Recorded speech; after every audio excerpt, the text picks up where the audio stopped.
தூய ஆவியானவர் நம் மீது இறங்கும்படியாக ஆண்டவர் இயேசு நமக்கு கொடுத்த துணையாளர் தூய ஆவியானவர் நம்மீது நம்முடைய குடும்பம் மீது இறங்கும்படியாக நாம் வேண்டுவோம்.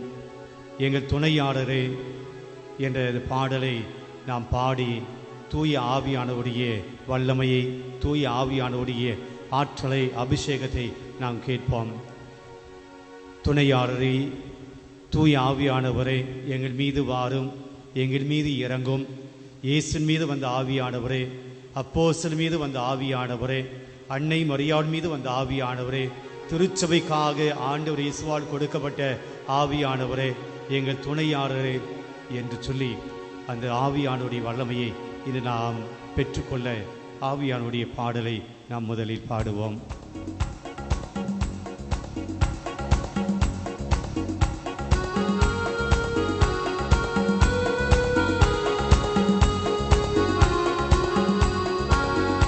எங்கள் துணையாளரே, எங்கள் சகாயரே, இறங்கி வாருமையா. எங்கள் துணையாளரே, எங்கள் சகாயரே, இறங்கி வாருமையா. நாம் சேர்ந்து பாடுவோம். எங்கள் துணையாளரே, எங்கள் சகாயரே, இறங்கி வாருமையா. எங்கள் துணையாளரே, எங்கள் சகாயரே, இறங்கி வாருமையா. எங்கள் உள்ளத்திலே, எங்கள் குடும்பத்திலே, எங்கள் மத்தியில் இறங்கி வாருமையா. எங்கள் உள்ளத்திலே, எங்கள் குடும்பத்திலே, எங்கள் மத்தியில் இறங்கி வாருமையா. ஓ பரிசுத்த ஆவியே, இறங்கி வாருமையா. ஓ பரிசுத்த ஆவியே, இறங்கி வாருமையா. எங்கள் துணையாளரே, எங்கள் சகாயரே, இறங்கி வாருமையா. எங்கள் துணையாளரே, எங்கள் சகாயரே, இறங்கி வாருமையா.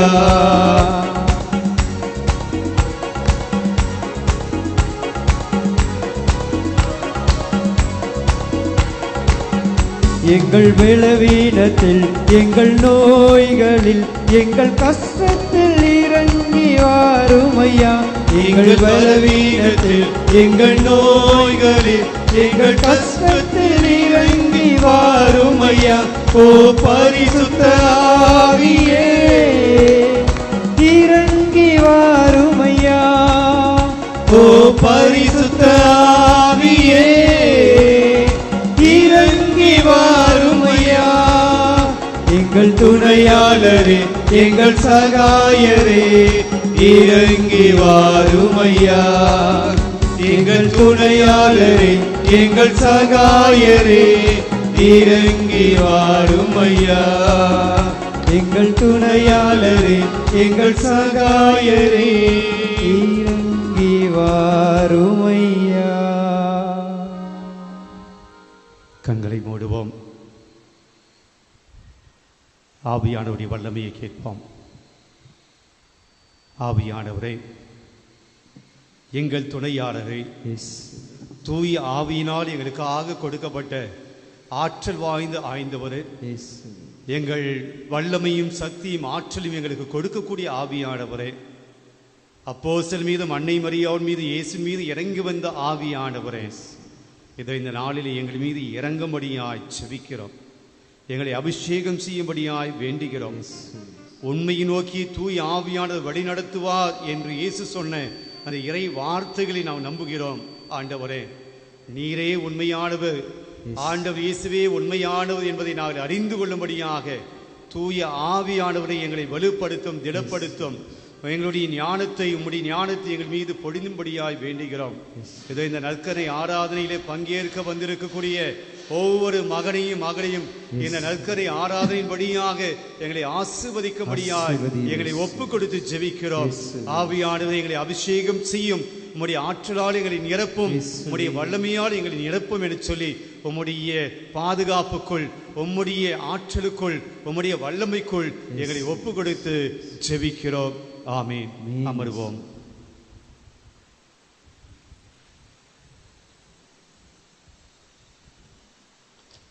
இயேசுவில் பிரியமானவர்களே, இன்றைக்கு நற்செய்தி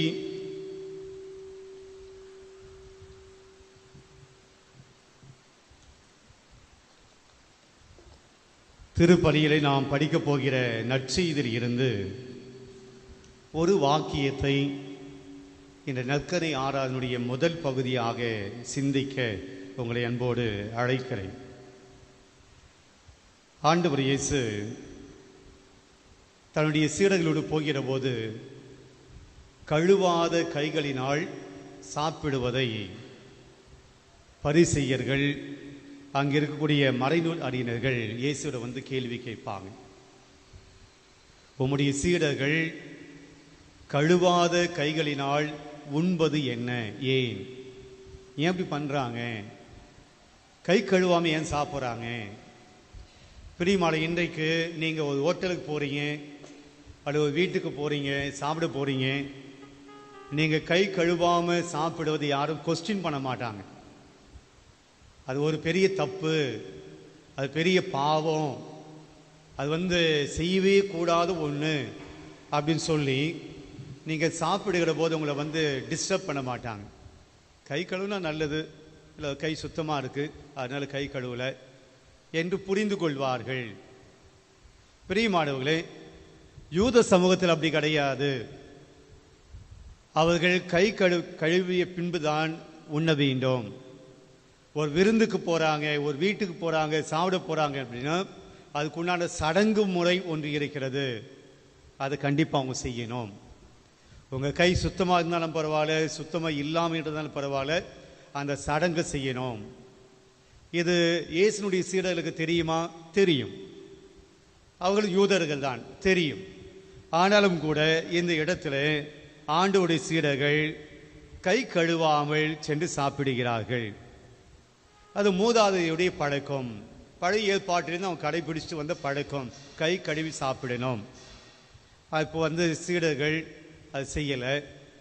பரிசேயர்கள் மறைநூல் அறிஞர்களை பார்க்குறாங்க, இயேசுக்கிட்ட சொல்கிறாங்க, நீ ஒரு போதகர், இந்த சீடர்களுடைய தலைவர், என்ன சொல்லி கொடுக்குறீங்க?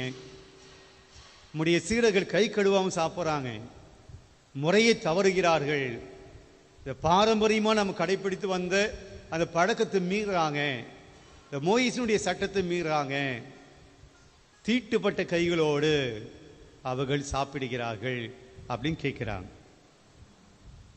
அப்ப இயேசு அவளுக்கு பதில் சொல்றாரு, ஆகவே பரிசேயரும் மறைநூல் அறிஞரும் அவரை நோக்கி உம்முடைய சீடர் மூதாதையர் மரபுபடி நடவாமல் தீட்டான கைகளால் உண்பது ஏன் என்று கேட்டனர். அதற்கு அவர், வெளிவேடக்காரர்களை உங்களை பற்றி எசையா பொருத்தமாக இறைவாக்கு உரைத்திருக்கிறார். என் மக்கள் உதட்டினால் என்னை புகழ்கிறார்கள், அவர்களுடைய உள்ளமோ வெகு தொலைவில் இருக்கிறது அப்படின்னு சொல்றார். அவங்க கேட்ட கேள்விக்கும் இயேசு சொன்ன பதிலுக்கும் ஏதாவது சம்பந்தம் இருக்கிறதா? கை கழுவாம சாப்பிட்றாங்க, நீங்க அதை கேட்க மாட்டீங்களா? இதுதான் இயேசு கிட்ட கேட்ட கேள்வி. இயேசு என்ன பதில் சொல்லியிருக்கணும்? அவர்கள் கை கழுவாம தான் சாப்பிடுவாங்க ஒன்று, இல்லை மறந்துட்டாங்க இன்னொன்று, இல்லை இப்போ தான் அவங்க கை கழுவிட்டு வந்தாங்க, ஏதோ ஒன்று சொல்லிக்கணும். அது சொல்லாமல் வெளி வேடக்காரர்களாகி நீங்கள் உதட்டினால் தான் கடவுளை போற்றுறீங்க, உள்ளமோ வெகு தொலைவில் இருக்கிறது அப்படின்னு பதில் சொல்கிறார். அந்த பதிலுக்குள்ளே இருக்கக்கூடிய விஷயம் என்ன அப்படின்னா, நீங்கள் இந்த வெளி அடையாளங்களை எல்லாம் கரெக்டாக ஃபாலோ பண்ணுறீங்க. கை கழுவணுமா கை கழுவணும், பாத்திரங்களை கழுவணுமா பாத்திரங்களை கழுவணும், சாப்பிட போகிறதுக்கு உள்ளே போகணுமா கை கால்களை கழுவ வேண்டும், இதெல்லாம் வெளி அடையாளங்கள், இதெல்லாம் கரெக்டாக பண்ணுறீங்க. ஆனால் உங்கள் மனசுக்குள்ள நல்ல எண்ணம் கிடையாது, உங்கள் மனசுக்குள்ள தூய எண்ணம் கிடையாது.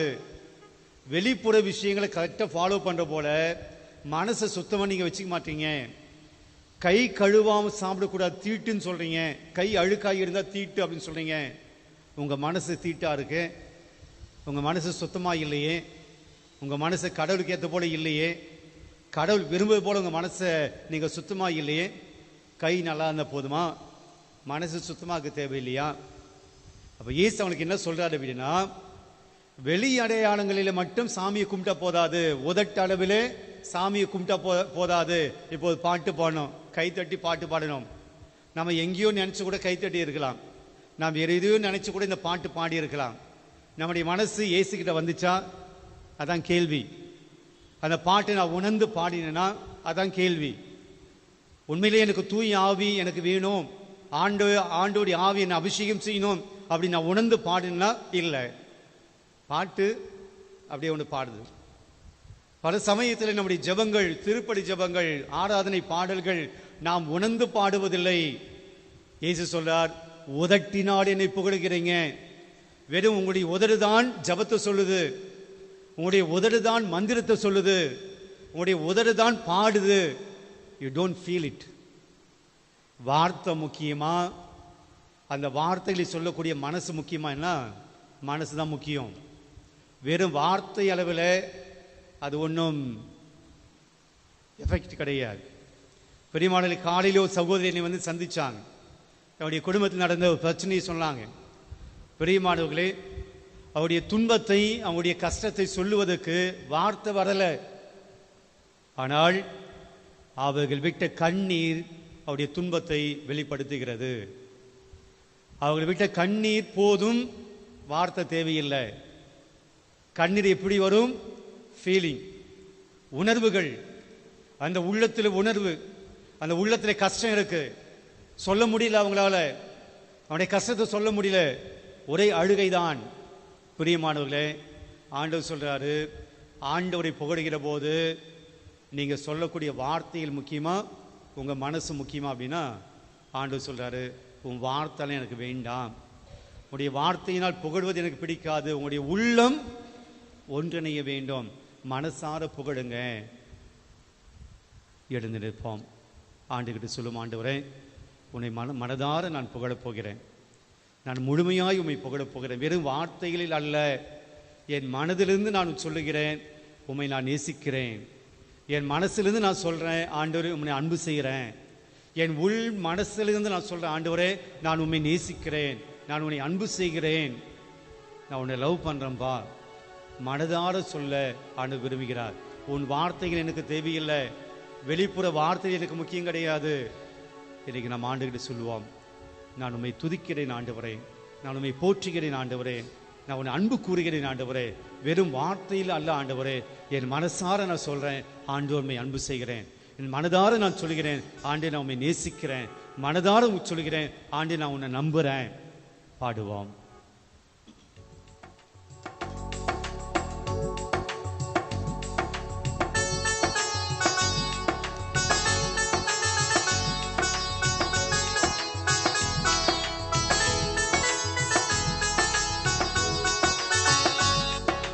அன்பு கூறுவே இன்னும் அதிகமாய், ஆராதிப்பேன் இன்னும் ஆர்வமாய். அன்பு கூறுவே இன்னும் அதிகமாய், இன்னும் அதிகமாய், ஆராதிப்பேன் இன்னும் ஆர்வமாய். உம்மை முழு உள்ளத்தோடு ஆராதிப்பேன், முழு பலத்தோடு அன்பு கூறுவேன், முழு உள்ளத்தோடு ஆராதிப்பேன், முழு பலத்தோடு அன்பு கூறுவேன். ஆராதனை ஆராதனை ஆராதனை ஆராதனை. மனதார சொல்லுவோம், ஆராதனை ஆராதனை ஆராதனை ஆராதனை. அன்பு கூறுவேன், அன்பு கூறுவேன் இன்னும் அதிகமாய், ஆராதிப்பேன் இன்னும் ஆர்வமாய். எபினேசரே, எபினேசரே, இதுவரையில் உதவினீரேன். ஆண்டவரிடம் சொல்லுவோம், ஆண்டவரே இதுவரையிலும் நீங்க எனக்கு உதவி செஞ்சிருக்கிறீங்க, இதுவரையிலும் என்னை காப்பாத்தி இருக்கிறீங்க, இதுவரையிலும் என் குடும்பத்தை வழி நடத்தி இருக்கிறீங்க, இதுவரையிலும் உங்களுடைய நன்மைகளினால் எங்க குடும்பத்தை நிரப்பி இருக்கிறீங்க, உமக்கு நன்றி சொல்கிறேன் ஆண்டவரே. எபினேசரே, இதுவரையில் உதவி செய்தீரே. துதித்து பாடுவோம். எபினேசரே எபினேசரே இதுவரையில் உதவி நீரே. எபினேசரே எபினேசரே இதுவரையில் உதவி நீரே. இதுவரையில் உதவி நீரே. உம்மை முழு உள்ளத்தோடு ஆராதிப்பேன். முழு பலத்தோடு அன்பு கூறுவேன். ஆராதனை ஆராதனை ஆராதனை ஆராதனை. மீனமாய் ஆராதனை ஆராதனை ஆராதனை ஆராதனை. பிரியமானவர்களே, பல பேர் நம்முடைய வாழ்க்கையில் நம்மை கண்டுகொள்ளாமல் போயிருப்பாங்க. நாம் துன்பப்படுவதை பார்த்தும் கண்டுகொள்ளாமல் இருந்திருப்பார்கள். நாம் கண்ணீர் விடுவதை பார்த்தும் கூட கண்டுகொள்ளாமல் போயிருப்பார்கள். உங்களுடைய வேதனை தெரிந்தும் கூட உங்களை பார்க்காமல் போயிருப்பார்கள். ஆனால் தேவன் சொல்கிறார், நான் உன்னை காண்கின்ற தேவனாக இருக்கிறேன். உன் கஷ்டத்தை பார்க்கக்கூடிய தேவனாக இருக்கிறேன். என்னுடைய கஷ்டங்களிலே நம்முடைய கஷ்டங்களிலே ஆண்டவரை பார்க்கக்கூடிய தேவனாக இருக்கிறார். எல்லோயி எல்லோயி என்னை கண்டீரே, நன்றி ஐயா. உறவினர்கள் சொந்தம் பந்தங்கள் நம்மோடு இருக்கிறவர்கள் நம்மை கண்டுகொள்ளாத நிலையிலே இந்த தேவன் உன்னை கண்டுகொண்டார். இந்த தேவன் உன்னை பார்த்திருக்கிறார், உன்னை பராமரித்திருக்கிறார். நன்றி உள்ளத்தோடு முழு மனதோடு பாடுவோம். எல்ரோயி எல்ரோயி என்னை கண்டீரே, நன்றி ஐயா.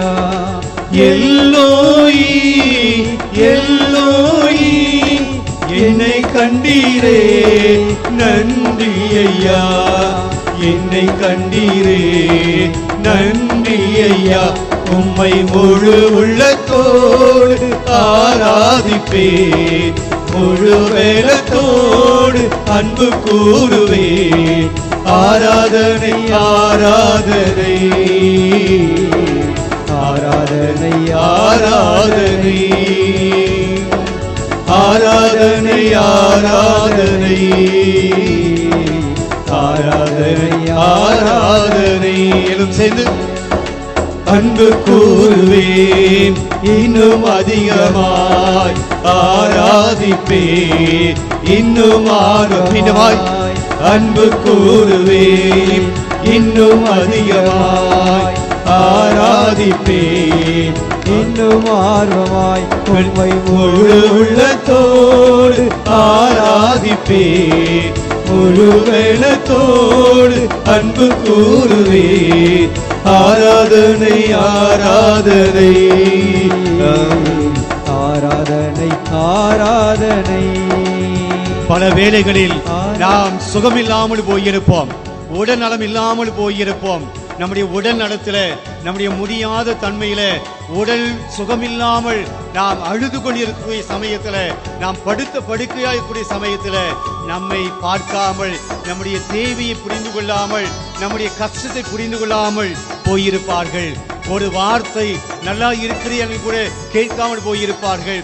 நம்முடைய கஷ்டம் தெரியாமல், நம்முடைய கஷ்டத்தை உணராமல், நம்முடைய கஷ்டத்தில் வந்து உதவி செய்யாமல் இருக்கக்கூடிய மனிதர்கள் மத்தியில ஆண்டவர் இயேசு நமக்கு சுகம் கொடுக்கக்கூடிய தேவனாய் இருந்திருக்கிறார்.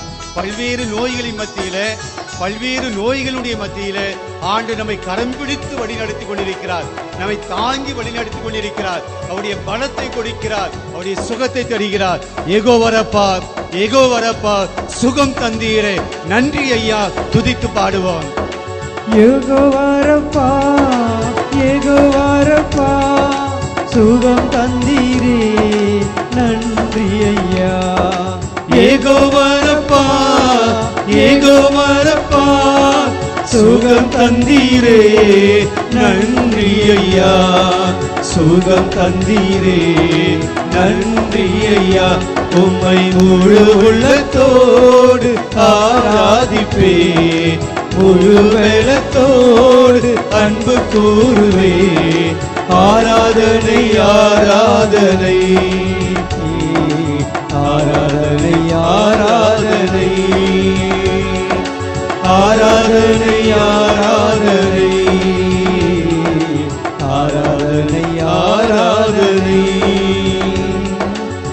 அன்பு கூறுவேன். நன்றி ஆண்டவரே. இன்னும் அதிகமாய் ஆராதிப்பேன். ஆராதிப்பேன். இன்னும் ஆர்வமாய் இன்னும் ஆர்வமாய் அன்பு கூறுவேன். அன்பு கூறுவேன். இன்னும் அதிகமாய் இன்னும் அதிகமாய் ஆராதிப்பேன். ஆராதிப்பேன். இன்னும் ஆர்வமாய் இன்னும் ஆர்வமாய்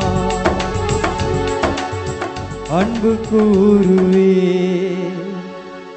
இன்னும் அதிகமாய் ஆராதிப்பேன். இன்னும் ஆர்வமாய்.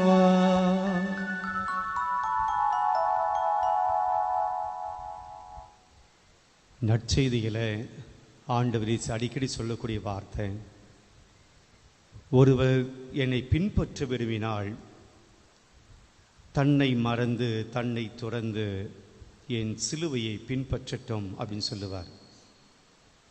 தன்னை மறக்க வேண்டும், சிலுவையை பின்பற்ற வேண்டும்.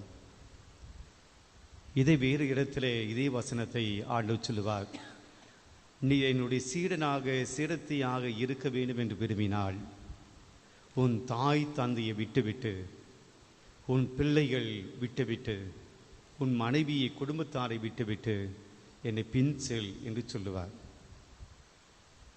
ஆண்டவர் சுயநலவாதியா?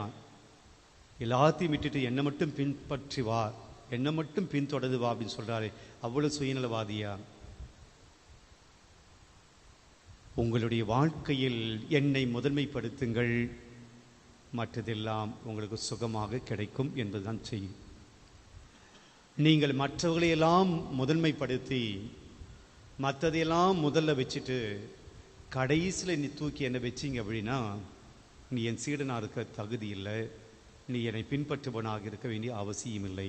இதுதான் செய்தி.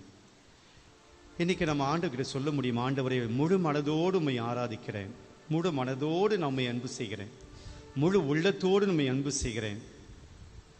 ஆண்டவர்கிட்ட நம்மால் சொல்ல முடியுமா? சொல்லுவோம்.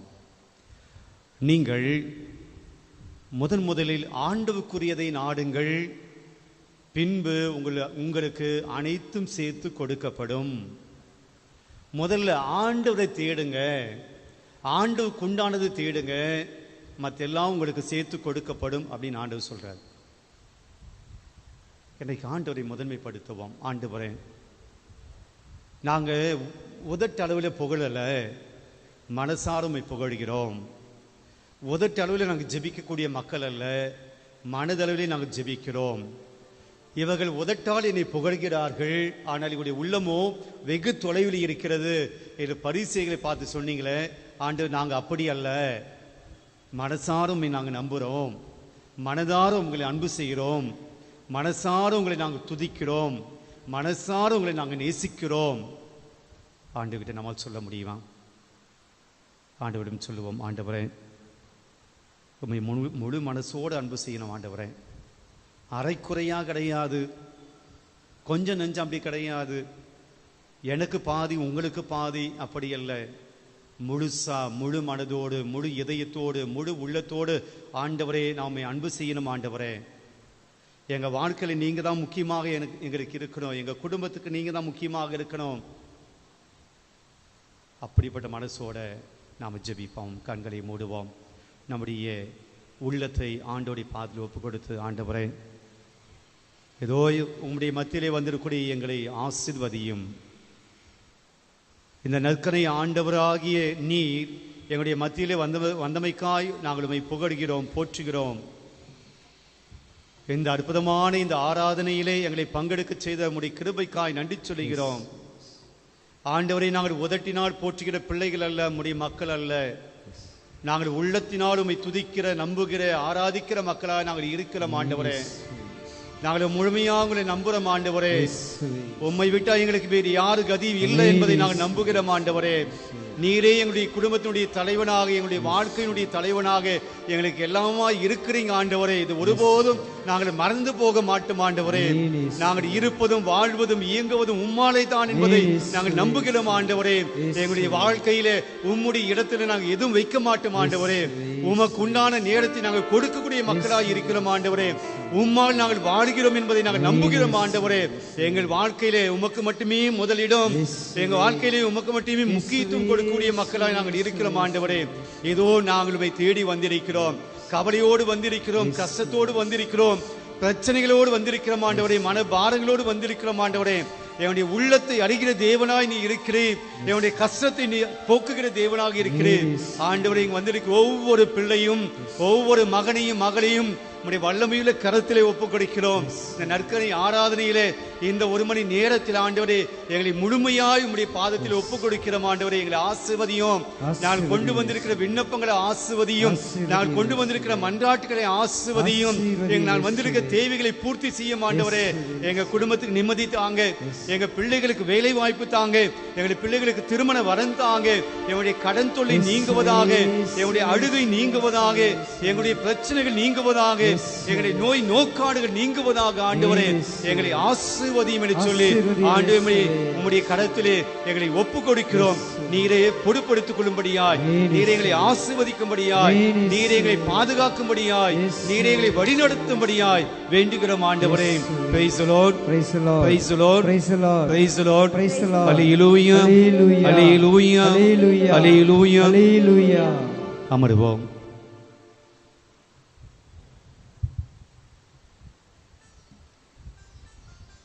உங்கள் அனைவரையும் இந்த நற்கரை ஆராதனையிலே சந்திப்பதில் மகிழ்ச்சி அடைகிறேன்.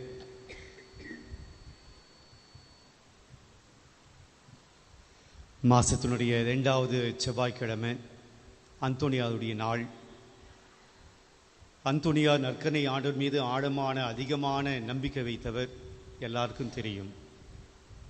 சிறு வயது முதல் அந்தோனியார் திருப்பலியில் பங்கேற்காமல் ஒருபோதும் இருந்தது கிடையாது.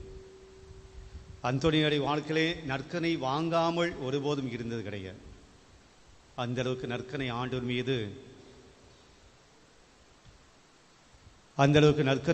மீது அந்தோனியார் ரொம்ப பற்று வைத்திருந்தார், ஆழமான நம்பிக்கை வச்சிருந்தார். அதனால் தான் ஆண்டவருடைய வல்லமை அந்தோனியார் முழுமையாய் பெற்றுக்கொண்டார். அந்தோனியாருடைய புதுமைகள் எல்லாம் எப்படி நடக்கின்றன? ஆண்டவர் இயேசு அந்த வல்லமையை அந்தோனியாருக்கு கொடுத்தார். அந்தோனியார் உங்களை போல என்னை போல ஒரு சாதாரண மனிதர் தான். இந்த உலகத்தில் பிறந்த போது, இந்த உலகத்தில் 2 பேர் அப்பா அம்மாவுக்கு பிறந்த ஒரு பையன் தான் அந்தோனியார். ஒரு குடும்பத்தில் பிறந்தார். உங்கள் பிள்ளைகளை போல் அவர் படித்தார், உங்கள் பிள்ளைகளை போல் அவர் வீட்டில் இருந்தார். ஆனால் நம்ம பிள்ளைகளை விட நம்மை விட ஆண்டவர் மீது அதிகமாய் அன்பு கொண்டார், ஆண்டவரை அதிகமாக தேடி போனார், ஆண்டவரை அதிகமாக நேசித்தார். அதனால ஆண்டவர் அவரை ஆசீர்வதித்தார். யாரு கடவுளை தேடி போறாங்களோ அவர்கள் ஒருபோது வந்தவர் அரசர் யாரு? தாவீதுக்கு அப்புறமா வந்த அரசர் சாலமோன். தாவீது ஆண்டவருக்கு கோயில் கட்டணும் அப்படின்னு நினைச்சார். ஏன் அப்படின்னா, தாவீது மிகப்பெரிய அரண்மனையில் இருக்கிறார், மாட மாளிகையில் இருக்கிறார், எல்லா வசதியோடும் இருக்கிறார். இந்த மாட மாளிகையில் போய் மேலே போய் பார்த்து தான் ஒரு பாவத்தை பண்ணார். மொட்டை மாடிக்கு போனார், போயிட்டு அங்கே ஒரு பெண்ணு குளிக்கிறதை பார்த்தார். குடிசை இருந்தால் போயிருக்க மாட்டார். ஆக வசதியோடு இருக்கிறார் தாவீது. அந்த தாவீது நினைக்கிறாரு, நான் ஒரு சாதாரண மன்னன், ஆடு மாடு மேய்ச்சிருந்தவன், கடவுள் என்னை கூப்பிட்டு அரசனாக உட்கார வச்சிருக்காரு, இந்த அரண்மனையில் நான் சொகுசான ஒரு வாழ்க்கை வாழ்கிறேன். ஆனால் ஆண்டுடைய பேழை எங்கே இருக்கிறது?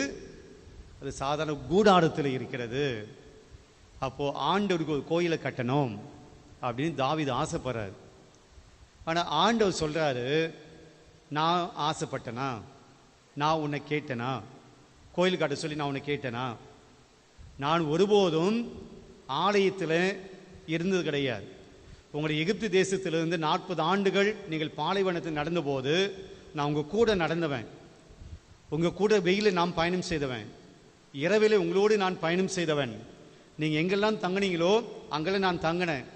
நீங்கள் எப்போதெல்லாம் நடந்து போனீங்களோ உங்களோடு வந்தேன். உடன்படிக்கை பேடி நீங்கள் எங்கெல்லாம் கொண்டு போனீங்களோ அங்கெல்லாம் நான் உங்கள் கூட வந்தேன்.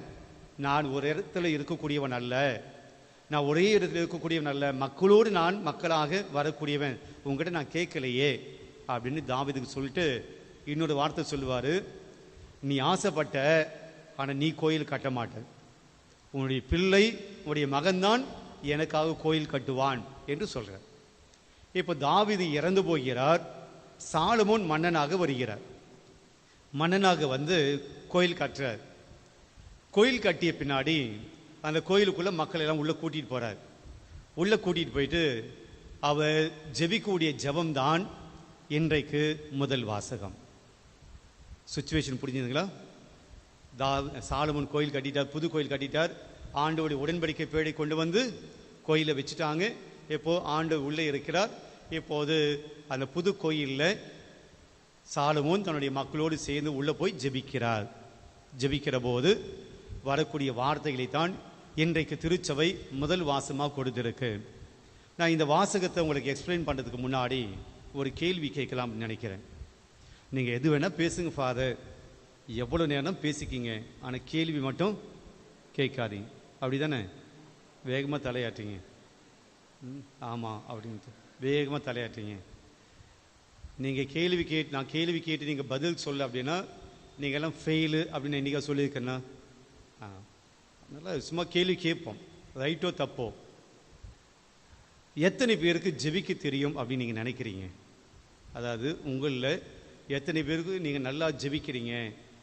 ஜெபம் பண்ணுறது எனக்கு கஷ்டமே கிடையாது, ஜெபம் பண்ணுறது எனக்கு ஈஸி, ஜெபம் பண்ணும்போது எனக்கு பராக்கெல்லாம் வர்றது கிடையாது, ஜெபம் பண்ணும்போது என் மனசு அப்படியே கடவுள் மேலே வச்சனா அப்படியே நிற்கிது, வேறு எந்த எண்ணம் வர்றது கிடையாது, அல்லது என்ன சொல்லி ஜெபிக்கணும் அப்படின்னு எனக்கு தெரியும், ஜெபம் என்பது என்ன அப்படின்னு எனக்கு தெரியும். அப்படி யாராவது முதல்ல நான் கை கீழே போட்டுறேன், ஏன்னா எனக்கே தெரியாது. எத்தனை பேருக்கு? அப்போ இவ்வளோ நாள் ஜெபிக்க தெரியாமல் தான் ஜெபிச்சுன்னு இருக்கோம். பிரியமானவர்களே, ஆண்டவர் இயேசு சொல்லிக் கொடுத்த ஒரு ஜெபம் இருக்கிறது. அதுதான் உலகத்திலேயே டாப் மோஸ்ட் ஃபேமஸான ஜெபம். அதுதான் இயேசுனுடைய சீடர்கள் எப்படி போய் ஜெபிக்கணும் அப்படி கேட்குறாங்க. இயேசு இப்படி தான் ஜெபிக்கணும் அப்படி சொல்லிக் கொடுக்குறாரு. நமக்கு ஏற்கனவே ஒரு ஃப்ரேம் இருக்குது, இப்படி தான் ஜெபிக்கணும், அது நமக்கு தெரியும். இன்றைக்கு முதல் வாசகத்தில் நாம் எப்படி ஜெபிப்பது என்பதை இன்றைய முதல் வாசகம் நமக்கு சொல்லிக் கொடுக்கும். இதை நாம் கொஞ்சம் மனசுக்குள்ளே கொண்டு போனால் நாம் ஜெபிக்கிற போது மிக எளிதாக இருக்கும். ஆலயத்துக்கு வந்து மற்றவங்க ஜெபம் பண்ணுவாங்க, எனக்கு ஜெபிக்க தெரியலன்னு சொல்லி நம்ம வேடிக்கை பார்த்துட்டு இருப்போம். மற்றவெல்லாம் ஜெபிச்சுன்னு இருப்பாங்க, எனக்கு ஜெபிக்க வரல அப்படின்னு சொல்லி எதையாவது நோண்டிட்டு இருப்போம், ஏதாவது மொபைல் நோண்டிட்டு இருப்போம், ஏதாவது புக்கை நோண்டிட்டு இருப்போம். ஏன் அப்படின்னா எனக்கு ஜெபிக்க தெரியல, அல்ல ஜெபம் பண்ணும்போது என்ன பண்ணணும்னு தெரியல, என்ன செய்யணும்னு தெரியல. அதனால நாம் ஏதாவது ஒன்று அந்த டைமை பாஸ் பண்ணணும் என்பதற்காக எதையும் ஒன்று செய்து கொண்டிருக்கிறோம், அல்லது தேவைகளை எடுத்து விடுகிறோம். எனக்கு இது தேவை அது தேவைன்னு சொல்லி அதை சொல்லி கொண்டிருக்கிறோம். விண்ணப்பங்கள் மட்டுமே ஜெபம் கிடையாது. என் தேவைகளை ஆண்டவரிடம் சொல்வது மட்டுமே ஜெபம் கிடையாது. அது ஒரு பகுதி, ஒரு பகுதி. நீங்கள் சாப்பிட்றீங்க, பிளேட்டில் விருந்து வைக்கிறாங்க, இலையில விருந்து வைக்கிறாங்க, என்னென்ன வைப்பாங்க? வெறும் சாம்பார் ரசம், சாம்பார் ரைஸ் அது மட்டும் வைப்பாங்களா? என்னென்ன வைப்பாங்க? நிறைய வைப்பாங்க, பொரியல் துவையல் அது இதுன்னு சொல்லி. அப்போ இந்த ஜபத்தில் அந்த இலையில வந்து ஒரு பகுதியாக ஒரு பொரியல் இருப்பது போல ஜபத்தில் ஒரு பகுதி தான் என்னது? விண்ணப்பத்துக்கு கேட்பது, நம்முடைய தேவைகளை கேட்பது. நாம் பல பேர் என்ன நினச்சிருக்கோன்னா நம்முடைய ஜபம் முழுக்கவே விண்ணப்பமாகத்தான் இருக்கு. கோயிலை வந்து உட்கார்ந்து எழுந்து போகிற வரைக்கும் என்னென்ன லிஸ்ட்டு போட முடியுமோ, என்னென்ன கேட்க முடியுமோ, என்னெல்லாம் நம்ம மனசில் வருதோ அதெல்லாம் நம்ம ஆண்டுகிட்ட சொல்லிட்டு ஒரு பெட்டிஷன் வச்சுட்டு போயிடுறது. தப்பு கிடையாது. நம்முடைய தேவைகளை நம்முடைய தகப்பனிடம் கேட்பது தப்பு கிடையாது, நான் குறையெல்லாம் சொல்லலை. ஆனால் நம்முடைய ஜெபம் முதிர்ச்சி அடைய வேண்டும். நம்முடைய ஜெபம் முதிர்ச்சி அடைய வேண்டும். ஒரு குழந்தை அப்பா அம்மா கிட்ட போகும்போது என்ன கேட்கும்? ஒரு சின்ன குட்டி பாப்பா குட்டி பையன் வரான், வீட்டில் வரான், அவன் உங்ககிட்ட கேட்கும்போது உங்ககிட்ட பேசும்போது என்ன கேட்பான்? என்ன தெரியும் அதான் கேட்பான் இல்லைங்களா? ஃபியூச்சர் பிளான், நம்ம குடும்பம் எப்படி இருக்க போகுது, நம்ம என்ன செய்ய போகிறோம், அடுத்த வருஷம் நம்ம என்ன பண்ண, என்ன சாதிக்க போகிறோம், ஃபியூச்சர் பிளான் அதெல்லாம் கேட்காது. அதுக்கு என்ன தேவையோ அதை மட்டும் கேட்டு வாங்கணும். எனக்கு சாக்லேட் வேணும், எனக்கு பிஸ்கெட் வேணும், எனக்கு பால் வேணும், எனக்கு இது வேணும், அவனுடைய தேவையை மட்டும்தான் கேட்டுப்போம். நீங்களும் கோயிலுக்கு வரீங்க, நானும் கோயிலுக்கு வரேன். நம்ம என்ன பண்ணிட்டு போகிறோம்? நம்ம தேவையை மட்டும் கேட்டுப்போம். நாம் குழந்தைகளாகத்தான் இருக்கிறோம். நம்முடைய ஜெப வாழ்க்கையில் நம்ம குழந்தைகளாகத்தான் இருக்கிறோம். விண்ணப்பங்களை மட்டும் கேட்டுட்டு போகிறோம். நாம் முதிர்ச்சடைய வேண்டும் நம்முடைய ஜெப வாழ்க்கையில். இன்னைக்கு சாலமோன் நமக்கு சில பாடங்களை சொல்லி கொடுக்கிறார், எப்படி ஜெபிக்கணும் அப்படின்னு சொல்லி. நீங்கள் எடுத்துக்கலாம். 1 அரசு 8ஆம் அதிகாரம் 22ஆம் வசனத்தை நீங்கள் எடுத்துக்கலாம், யாராவது படிக்கலாம். அந்நாட்களில் சாலமோன் ஆண்டவரின் பலிபீடத்தின் முன் நின்று கொண்டு இஸ்ரவேல் சபையார் அனைவர் முன்னிலையில் வானத்துக்கு நேரே தம் கைகளை உயர்த்தி, பெரியமாட முதல் செய்தி தாங்க, ஆண்டவருக்கு முன்னாடி சாலமோன் எப்படி நிற்கிறார்? எப்படி? ஆண்டவருக்கு முன்னாடி கைகளை உயர்த்துகிறார். இந்த கைகளை உயர்த்துவது என்பது நம்ம சாதாரணமாக அப்படி நினச்சிக்கிறோம். ஜெபம் செய்ய வரும்போது இப்படி நிற்கிறதெல்லாம் ஜெபத்துக்குண்டான அடையாளம் அல்ல. சில பேர் இப்படி கூட நிற்கிறத நான் பார்த்துருக்கிறேன், பூசையில் இப்படி கூட நிற்கிறத பார்த்து. இதெல்லாம் நம்ம ஆண்டுக்கு முன்னாடி நிற்கக்கூடிய அடையாளம் அல்ல. கேட்டால் சொல்லுவோம், மனசில் தாழ்ச்சியாக இருக்கும் ஃபாதர், மனசில் பணிவாக தான் இருக்கிறேன், இதில் என்ன ஃபாதர் வந்துட்டு போகுது, இதில் என்ன ஃபாதர் வந்துட்டு போகுது. சாலமோன் என்ன செய்கிறார்? மன்னன் சாலமோன் அரசன் ஆண்டுக்கு முன்னாடி இப்படி நிற்கல, பெஞ்சு போட்டு உட்காரல. என்ன செய்கிறார்? கரங்களை உயர்த்தி ஜெபிக்கிறார். பிரியமானவர்களே, இந்த கரங்களை உயர்த்துவது என்பது ஒரு 3 காரியங்களை நம்மிடம் சொல்லுகிறது. 1, நீங்கள் ஏர்போர்ட்டுக்கெல்லாம் போனீங்க, வெளிநாட்டுக்கெல்லாம் போனீங்கன்னா எல்லாம் பண்ணிவிட்டு பேக்கேஜ் லக்கேஜ் எல்லாம் கொடுத்துட்டு நீங்கள் செக்யூரிட்டி போவீங்க. செக்யூரிட்டி அப்படின்னு வச்சுருப்பாங்க, போலீஸ்காரங்க இருப்பான். நீங்கள் உள்ளே போகிறதுக்கு முன்னாடி என்ன செய்வான்? உங்களை செக் பண்ணுவான். நீங்கள் இருக்கக்கூடிய எல்லாத்தையும் அந்த ட்ரெயிலில் போட்டுட்டு உள்ளே அமிச்சிடணும். மொபைலு, உங்கள் பெல்ட்டு, எல்லா பர்ஸ் எல்லாத்தையும் அமிச்சிட்டு நீங்கள் மட்டும்தான் போகணும். கையில் உங்களுடைய பாஸ்போர்ட் அண்ட் டிக்கெட் அது மட்டும் தான் கொண்டு போகணும். மற்ற எதுவுமே கொண்டு போகக்கூடாது. எந்த மெட்டல் திங்ஸ் எதுவுமே கொண்டு போகக்கூடாது. அங்கே போன உடனே போலீஸ்காரன் என்ன சொல்லுவான்? நான் எவனுக்கு முன்னாடி கை தூக்குறது கிடையாது, நான் எல்லாத்தையும் இப்படி தான் இருப்பேன், நீ எவனை என்னை கை தூக்க சொல்றது கேட்பீங்களா? என்ன அர்த்தம்? கை தூக்க சொன்ன என்ன அர்த்தம்? செக் பண்ணுறாரு. அப்போ நீ தூக்கும்போது நீங்கள் என்ன பண்ணுறீங்க? நீ சொல்றத நான் கேட்குறேன், நான் அடிபணிகிறேன், ஐ எம் சரண்டரிங், நான் உனக்கு சரண்டர் ஆகிறேன், நீ சொல்றத நான் கேட்குறேன். கேட்டால் தான் உள்ளே போவேன், இல்லைன்னு இல்லை. ஆண்டுக்கு முன்னாடி நான் கை தூக்கும் போது நான் என்ன சொல்ல வரேன் அப்படின்னா, ஆண்டவரே உனக்கு முன்னாடி நான் சரண்டர் ஆகிறேன், உனக்கு முன்னாடி நான் ஒன்றும் கிடையாது, உனக்கு முன்னாடி நான் பணிகிறேன், உனக்கு முன்னாடி நான் தாழ் பணிகிறேன். ஆக ஆண்டுக்கு முன்னாடி கை தூக்குகிற போது நாம் சொல்கிறோம், என்ன சொல்கிறோம்? நான் உமக்கு முன்னாடி ஒன்றும் இல்லை, உனக்கு முன்னாடி ஒன்றும் கிடையாது. 1. 2வது, நாம் கை தூக்குகிற போது உங்கள் வீட்டில் நடக்கிற விஷயத்தை வச்சு நான் சொல்கிறேன். ஒரு சின்ன குட்டி பாப்பா குழந்தை முன்னாடி நிற்குது, உங்களுக்கு முன்னாடி நின்று கையை தூக்குது, என்ன பண்ணுவீங்க? நீங்கள் கை மேலே அடிப்பீங்களா? தூக்குப்பீங்க. அது குழந்தை உங்களுக்கு முன்னாடி கை தூக்கும் போது நீங்கள் என்ன புரிஞ்சுக்கிறீங்க? என்னை தூக்க சொல்லுது, குழந்தை என்னை தூக்க சொல்லுது அப்படின்னு சொல்லி நீங்கள் தூக்குறீங்க. அதே குழந்தை இப்படி நின்றுச்சு அப்படின்னா, இப்படி நின்றுச்சு அப்படின்னா நீங்கள் தூக்குவீங்களா? சில பேர் தூக்கலாம், ஆனால் கை தூக்குனா கண்டிப்பாக எல்லோருமே அந்த குழந்தையே தூக்குவாங்க. நீங்கள் ஆண்டுக்கு முன்னாடி கை தூக்காம இப்படி இப்படி இப்படி பாக்கியில் கை விட்டுக்கிட்டு என்னென்ன பண்ண முடியுமோ சேஸ்திரம் இங்கேருந்து பார்க்குறோமே நீங்கள் என்னென்ன பண்ணுறீங்க அப்படின்ட்டு. ஆக அப்படி நின்னா என்ன சொல்ல வரீங்க? உன்னுடைய உதவியெல்லாம் ஒன்றும் தேவை கிடையாது, நீ அங்கேயே இரு, எங்களுக்கு தெரியும், கடவுளுடைய தயவெல்லாம் ஒன்றும் தேவை கிடையாது. அந்த குழந்தை அம்மா என்னை தூக்கு அப்படின்னு சொல்லி கை தூக்குது, என்னை தூக்கிக்கிங்க, நான் உன்னை அன்பு செய்கிறேன். ஆக ஆண்டுக்கு முன்பாக கரம் தூக்குகிற போது நாம் ஒன்றை வெளிப்படுத்துகிறோம். ஆண்டவரே, உம்முடைய மகனாக மகளாக வந்திருக்கிறேன், என்னை நீங்கள் தூக்கிக்கிங்க, உம்முடைய கரங்களை என்னை வச்சுக்கிங்க, உம்முடைய அன்பை எனக்கு கொடுங்க, உம்முடைய பாசத்தை எனக்கு கொடுங்க என்பதை தான் நாம் கரங்களை தூக்குவதன் அடையாளம். அன்பை கேட்கிறோம், கடவுளுடைய அன்பை கேட்கிறோம், கடவுளுடைய பாசத்தை கேட்கிறோம். நான் உனக்கு கடவுளை உங்களை அன்பு செய்கிறேன், என்பதை வெளிப்படுத்துவதன் அடையாளம் கரங்களை தூக்குவது. ஃபர்ஸ்ட் என்னது? உமக்கு முன்னாடி நான் ஒண்ணுமே இல்லை. ரெண்டாவது, ஆண்டவரே என்னை தூக்கிக்கிங்க. மூன்றாவது, இன்னொரு இடத்துல நாம் கரங்களை தூக்குவோம். சில இடங்களில் நமக்கு கையை தூக்குவோம். எதுக்கு? சும்மா யோசிங்க, எங்கெல்லாம் கரம் தூக்குவோம்?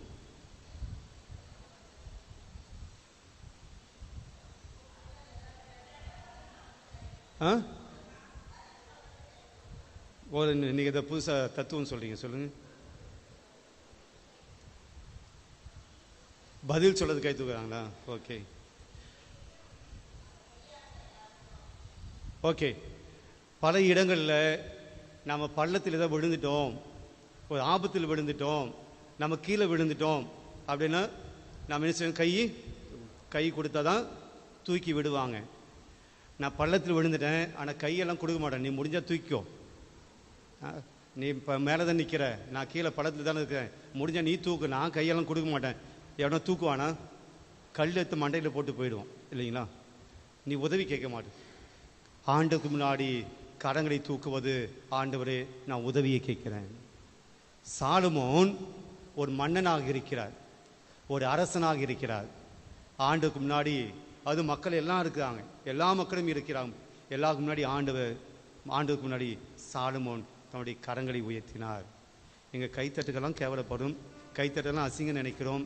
கரங்களை உயர்த்துங்க அப்படின்னு நினைக்கிறோம். பிரியமானவர்களே, கை தூக்குவது என்பது கட்டாயம் கிடையாது, ஆனால் அதில் அர்த்தம் இருக்கிறது.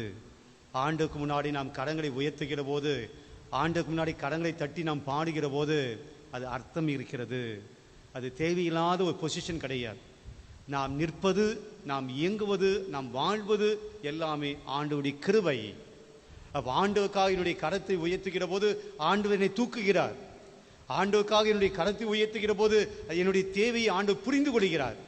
ஆண்டவருக்காக என்னுடைய கரத்தை தூக்குகிற போது ஆண்டவர் முன்னாடி நான் ஒண்ணுமே இல்லை என்று நான் அடிபணிகிறேன். சாலமோன் அப்போ ஜெபிக்க வருகிற போது நம்முடைய மனநிலை, அதுக்காக நீங்க கை தூக்கி தான் ஜெபிக்கிறோம் அப்படின்னா நான் சொல்ல வரல.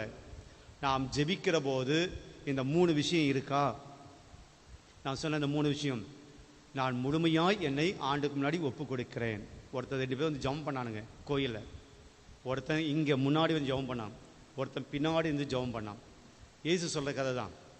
இந்த முன்னாடி வந்து ஜெபம் பண்ண பேர் என்னது? பரிசேயன். ஆண்டவரே, வாரத்தில் 2 வாட்டி நான் நோன்பு இருக்கிறேன், 10ல் 1 பாகத்தை உமக்கு காணிக்கையை செலுத்துறேன். இந்த பின்னாடி இருக்க அயோக்கியன் பாவி, அவனை போல நான் இல்லை, நான் தூய்மையானவன். பின்னாடி ஒருத்தன் சொன்னான், ஆண்டவரே நான் பாவி, உண்மை ஏதெடுத்து பார்க்க கூட எனக்கு துணிவு இல்லை, என்னை மன்னிச்சிடுங்க. ஆண்டு சொல்றாரு. 2 பேர் ஜெபத்தில் யார் ஜெபம் கேட்டது? இந்த பின்னாடி இருந்தான். பெரியமானங்களே, சரண்டர். கோயிலுக்குள்ளே வரும்போது இங்கே என்ன நடக்குதுன்னு நமக்கு தெரியாது. அந்த அளவுக்கு நாம் ஆண்டுக்குள்ளே போயிடணும்.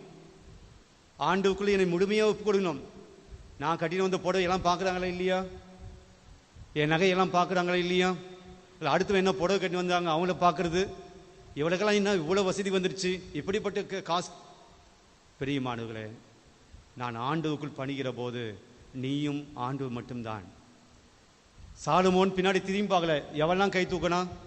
நான் கை தூக்கினேன், பின்னாடி அவனை கை தூக்கினானா இல்லையா? சாலமோன் அதெல்லாம் பார்க்கல. கை தூக்கினாலும் தூக்கல, அதெல்லாம் எனக்கு பிரச்சனை கிடையாது. நான் ஆண்டுக்கு முன்னாடி முடிய ஒப்பு.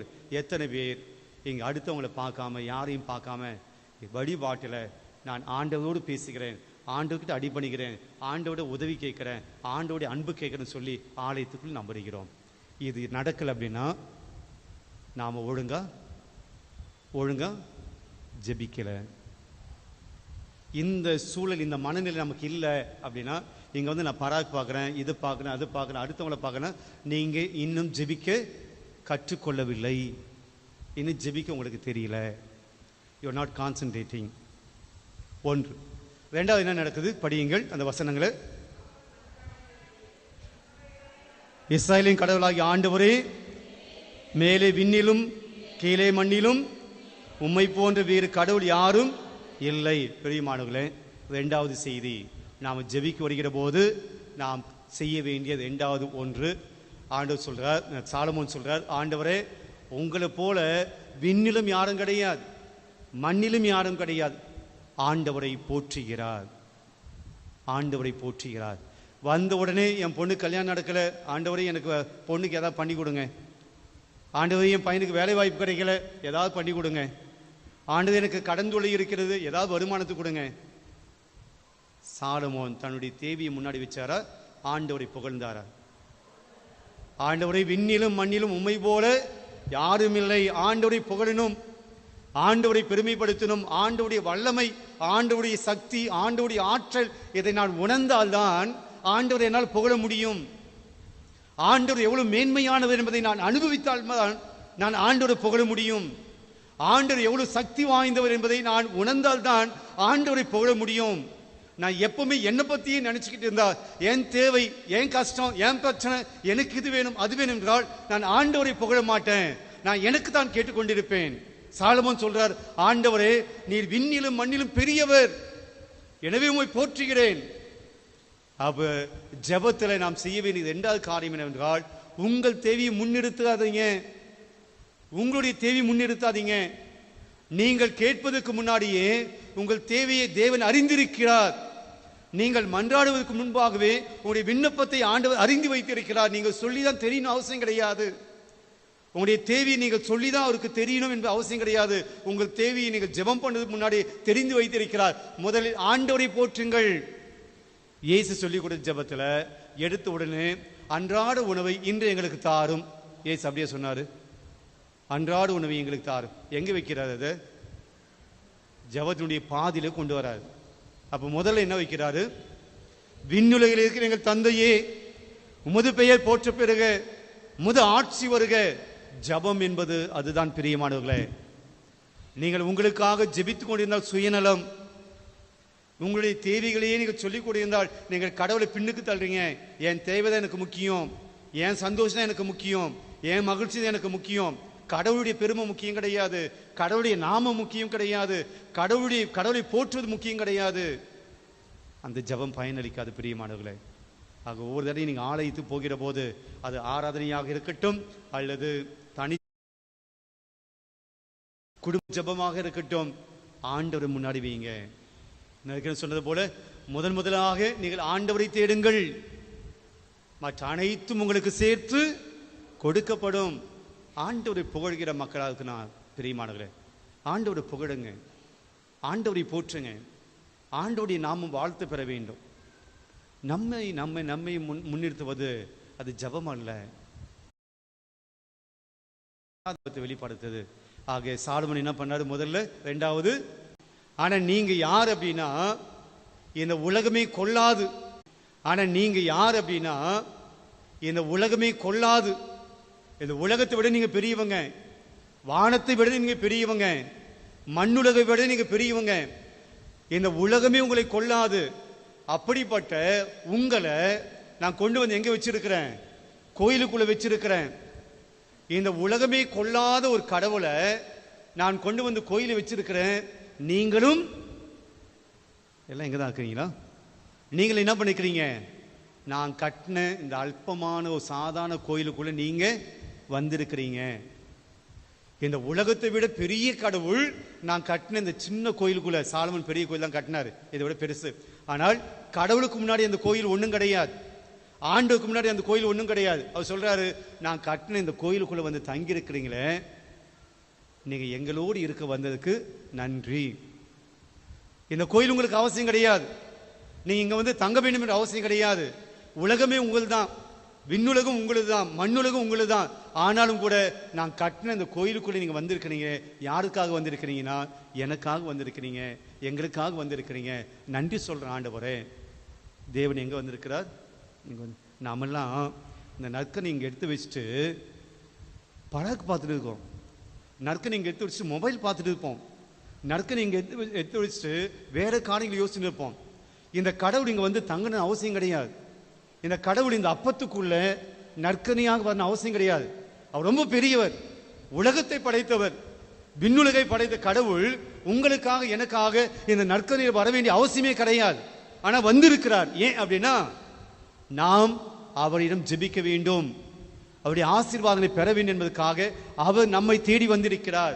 சாலமோன் சொல்றாரு, நான் கட்டின கோயிலெல்லாம் பெருசு கிடையாது, ஆனால் எங்களுக்காக ஆண்டவரை நீங்கள் வந்திருக்கிறீங்க. ஒவ்வொரு தடவையும் ஆலயத்தை வருகிற போது நமக்கு வர வேண்டிய சிந்தனை என்னது? இந்த உலகத்தையெல்லாம் படைச்ச கடவுள் இந்த கோயிலுக்குள்ள எனக்காக இந்த பெட்டியில் இருக்கிறார். அப்போ என் தேவன் எனக்காக இங்கே இருக்கிறார். அவர் இங்கே இருக்க வேண்டிய அவசியம் கிடையாது. அவர் விண்ணுலகில் இருக்கலாம், மோட்சத்தில் இருந்திருக்கலாம், ஆனால் தேவன் இங்கே இருக்கிறார், எனக்காக இருக்கிறார். அப்போ இந்த கோயிலுக்குள்ள வரும்போது நான் விளையாடுவேனா, நான் வேடிக்கை பார்ப்பேனா, அசடைத்தனமாக இருப்பேனா, அல்ல இந்த ஆண்டவர் இங்கே இருக்கிறத மறந்துட்டு நான் தூங்கி கொண்டு இருப்பேனா, ஜபம் செய்யாமல் இருப்பேனா? பிரியமானவர்களே, மூன்றாவது காரியம் சாலமோன் சொல்றாரு, ஆண்டவர் நமக்காக இங்கே இருக்கிற ஃபீல் பண்ணுங்க. நீங்கள் ஜபம் பண்ணும்போது ஃபீல் பண்ணணும், என் தேவன் எனக்காக இருக்கிறார். அவங்க இருக்க வேண்டிய அவசியம் இல்லை, ஆனாலும் எனக்காக இருக்கிறார். மூன்றாவது அந்த எண்ணம் வர வேண்டும்.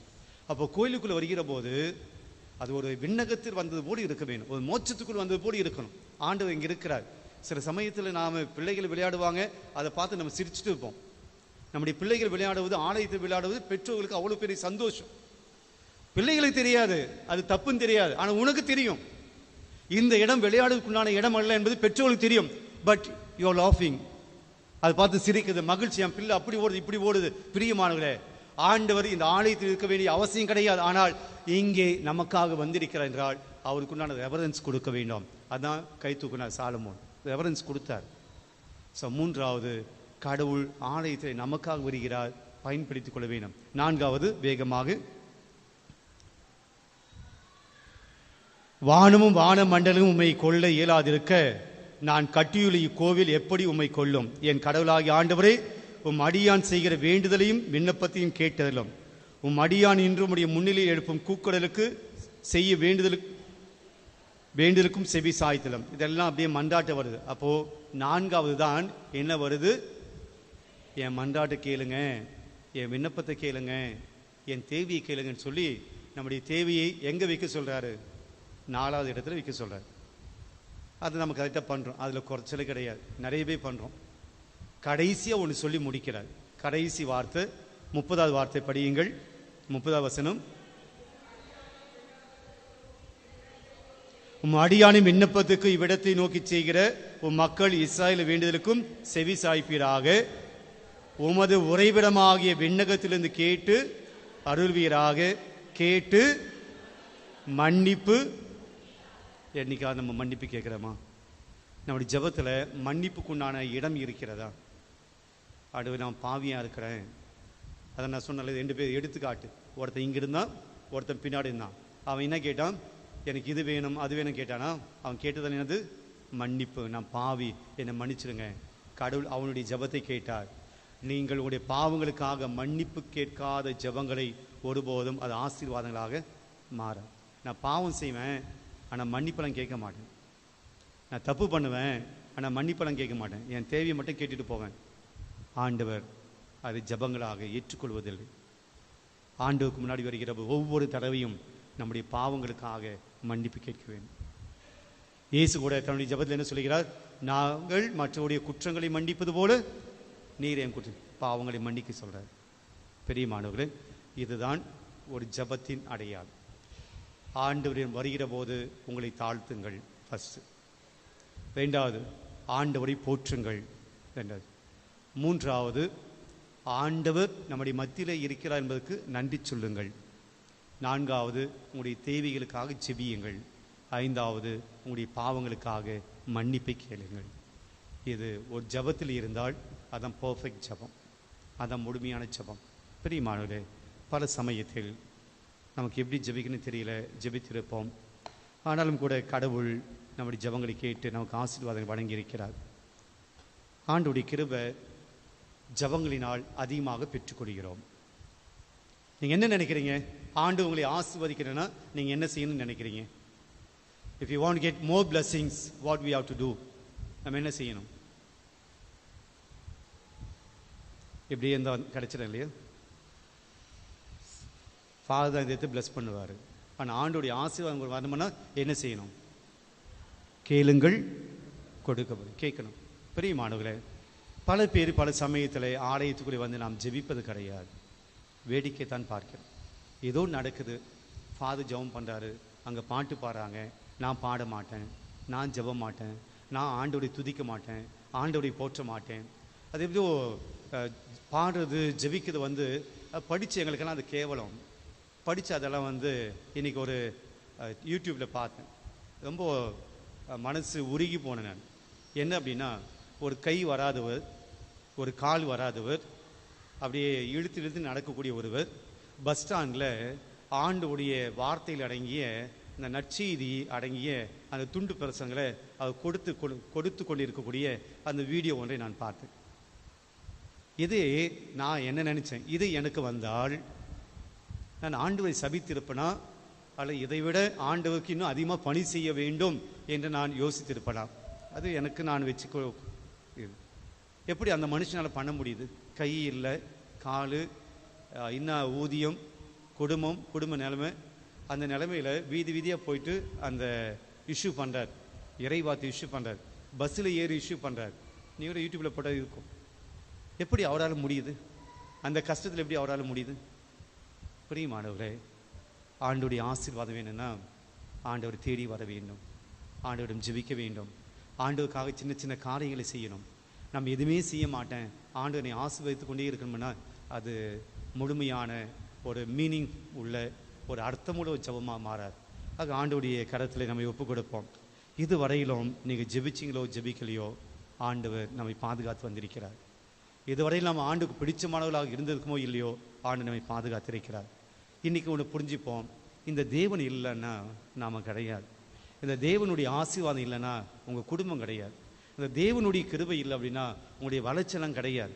நாம் தான் நினச்சிருக்கிறோம், நம்ம உழைச்சிருக்கோம், அதனால செல்வந்தனாக இருக்கிறோம், நம்முடைய உழைப்பினால் தான் நம்ம முன்னுக்கு வந்திருக்கிறோம். பெரியமான அப்படியெல்லாம் கிடையாது. உங்களுடைய திறமைசாலிகள் உலகத்தில் இருக்கிறார்கள், உங்களுடைய பலசாலிகள் உலகத்தில் இருக்கிறார்கள், உங்களுடைய ஆற்றல் உலகத்தில் இருக்கிறார்கள். உங்களுக்கு கிடைத்த வாய்ப்பு அவனுக்கு கிடைக்கல. உங்களுக்கு அந்த ஆண்டு அந்த வாய்ப்பை கொடுத்திருக்கிறார், அந்த கிருபை உங்களுக்கு கொடுத்து இருக்கிறார்.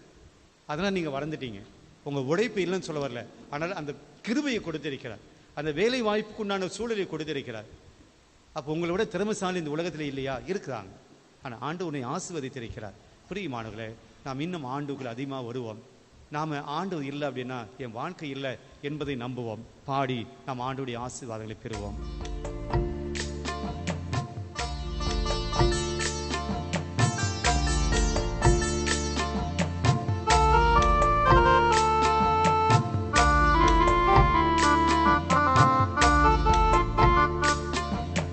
நீங்க இல்லாம வாழ முடியாதையா, உங்க கிருபை இல்லாம வாழ தெரியாதையா. நீங்க இல்லாம வாழ முடியாதையா, உங்க கிருபை இல்லாம வாழ தெரியாதையா. இயேசுவே என் எஜமானரே, நேசரே என் துணையாளரே. இயேசுவே என் எஜமானரே, நேசரே என் துணையாளரே. நீங்க இல்லாம வாழ முடியாதையா, உங்க கிருபை இல்லாம வாழ தெரியாதையா. காலையிலே கிருபையும் மாலையிலே மகிமையும். காலை எழுந்தவுடன் ஆண்டவருடைய கிருபை நம்மை வழி நடத்துகிறது. நாம் எழுவது, இயங்குவது, போவது, நாம் நடப்பது எல்லாமே ஆண்டவர் காலையிலே நமக்கு தரக்கூடிய கிருபையாய் இருக்கிறது. மாலையில எல்லாம் முடிந்த பின்பு நாம் நிம்மதியாய் உறங்குவது ஆண்டவர் நமக்கு கொடுக்கக்கூடிய மகிமையாய் இருக்கிறது. ஆண்டவருடைய கிருபைக்கு, ஆண்டவருடைய மகிமைக்கு நாம் நன்றி சொல்லி பாடுவோம். காலையில கிருபையும் மாலையில மகிமையும் தருகின்ற நல்ல தெய்வமே. காலையில கிருபையும் மாலையில மகிமையும் தருகின்ற நல்ல தெய்வமே.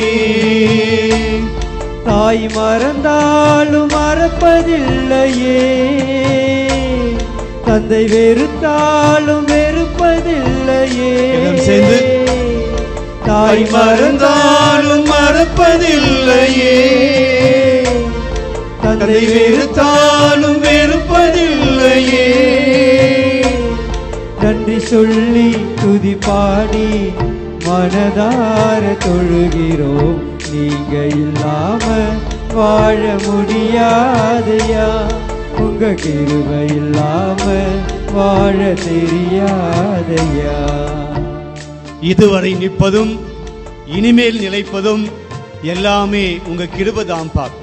நாம் இதுவரை வாழ்ந்திருக்கிற கூடிய வாழ்க்கை, எல்லா போராட்டங்களையும் கடந்து வந்திருக்கூடிய வாழ்க்கை, எல்லா நோய் நோக்காடில் இருந்தும் மீண்டு வந்த வாழ்க்கை, எல்லா விதமான அவமானங்கள், இக்கட்டுகள், இன்னல்கள், துயரங்கள், அழுகை, கண்ணீர் எல்லாவற்றிலும் விடுதலை பெற்று வந்த வாழ்க்கை அவருடைய கிருபையாய் இருக்கிறது, அவருடைய மகிமையாய் இருக்கிறது.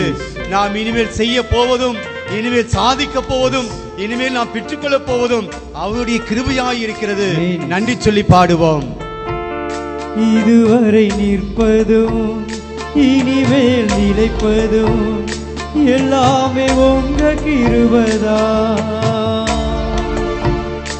இதுவரை நிற்பதும் இனிமேல் நிலைப்பதும் எல்லாமே உங்க கிருபைதா. பெருமை பாராட்டிட ஒன்றுமில்லையே, தாங்கி நடத்துவது உங்க கிருபை. உங்க கிருபை ஆண்டவரே.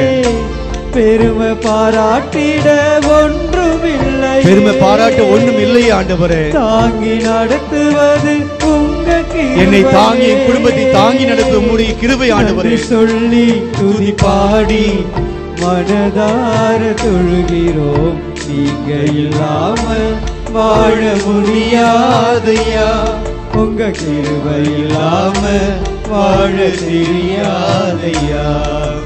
நீங்க இல்லாம வாழ முடியாதையா, உங்க கிருபை இல்லாம வாழ தெரியாதையா.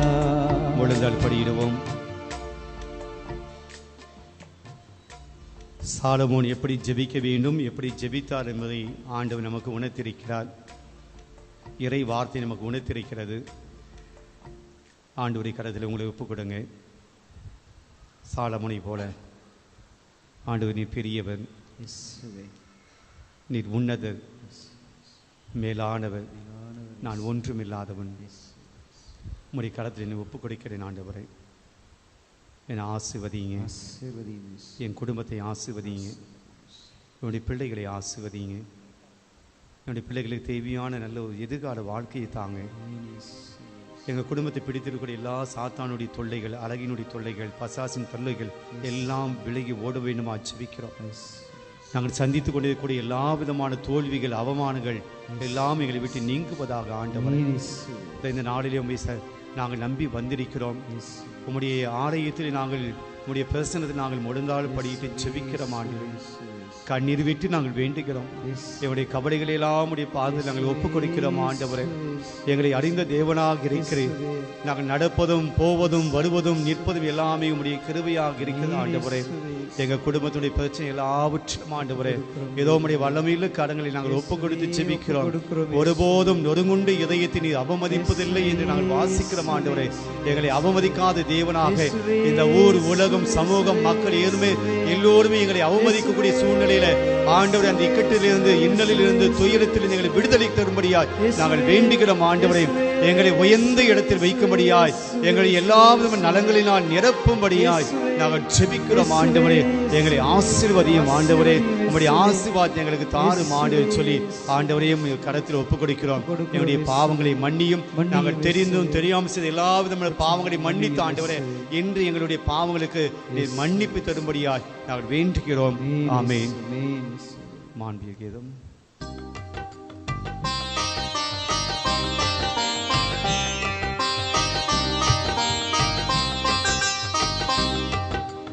மாண்புயர்யு அருளடையாளத்தை தாழ்ந்து பணிந்தே ஆராதிப்போம். பழைய நியம முறைகள் அனைத்தும் இனி மறைந்து முடிவு பெறுக. புதிய நியம முறைகள் வருக. புலன்களால் மனிதன் இதனை அறிய இயலா குறைகள் நீக்க நம்பிக்கையின் உதவி பெறுக. தந்தை அவர்க்கும் மகன் இவர்க்கும் புகழ்ச்சியோடு வெற்றியார்க்கும். மீட்பின் பெருமை மாட்சிமையோடு வலிமை வாழ்ந்து யாவுமாக இருவரிடமாய் வருகின்றவராம் தூய ஆவி ஆனவர்க்கும் அளவில்லாத சம புகழ்ச்சி என்றுமே உண்டாவதாக.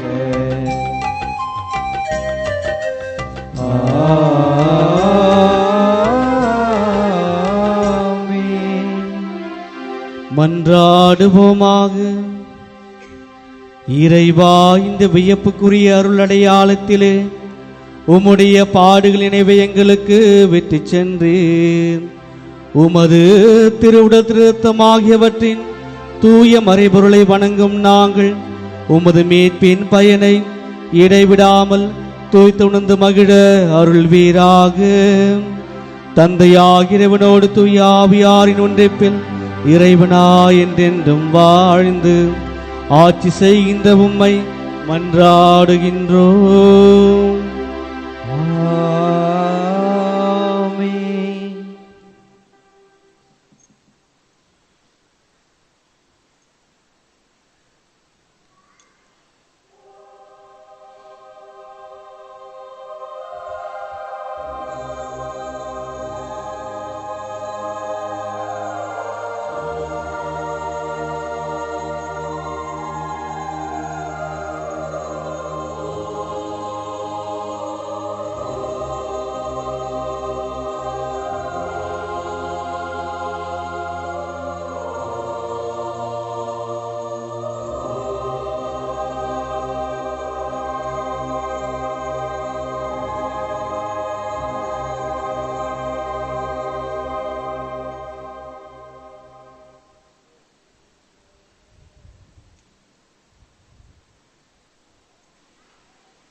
திருப்பலி கருத்துக்கள்.